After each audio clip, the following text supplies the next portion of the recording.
This is what's believed to be the remains of Pharaoh's army, found at the bottom of the Red Sea.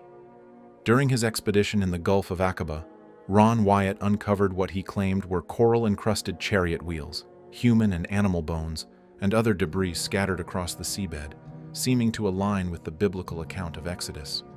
These chariot wheels, with their distinct four-spoke design, match those used during Egypt's Second Dynasty, which correlates with the time of Moses and the Israelites' escape from Egypt.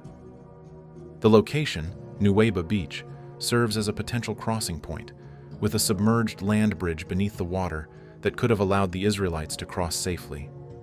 What's also intriguing about this discovery is its proximity to key biblical landmarks, such as Mount Sinai, where God gave Moses the Ten Commandments and burned the top of the mountain with his presence, the Pillar of Solomon, which marks the Red Sea crossing, and the Rock of Horeb, where water flowed from a rock to sustain the Israelites, and still has visible erosion marks to this day.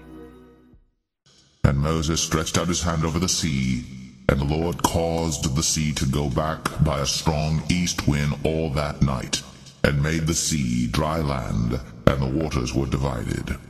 And the children of Israel went into the midst of the sea upon the dry ground, and the waters were a wall unto them on their right hand and on their left. And the Egyptians pursued, and went in after them to the midst of the sea, even all Pharaoh's horses, his chariots, and his horsemen.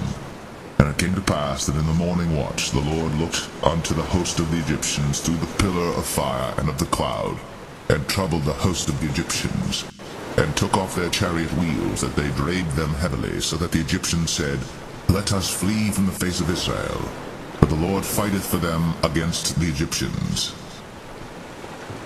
These are the footprints that were left behind after the Red Sea crossing.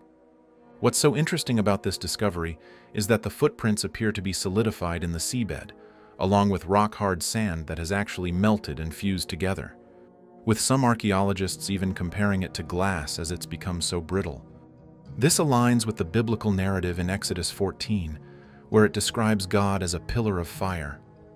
The intense heat from the fire could potentially explain how the footprints became fossilized, preserving this moment in history as evidence of the miraculous crossing. Some researchers also point to the fact that this area, Nuweiba Beach, has long been identified as the crossing site due to the discovery of an underwater land bridge beneath the Red Sea, suggesting a possible route for a mass crossing. Not only that, there are claims of chariot wheels and human remains found on the seafloor, adding to the supporting evidence. With all these discoveries, as well as the solidified footprints in the area, has led many to believe this is where the Red Sea crossing actually took place.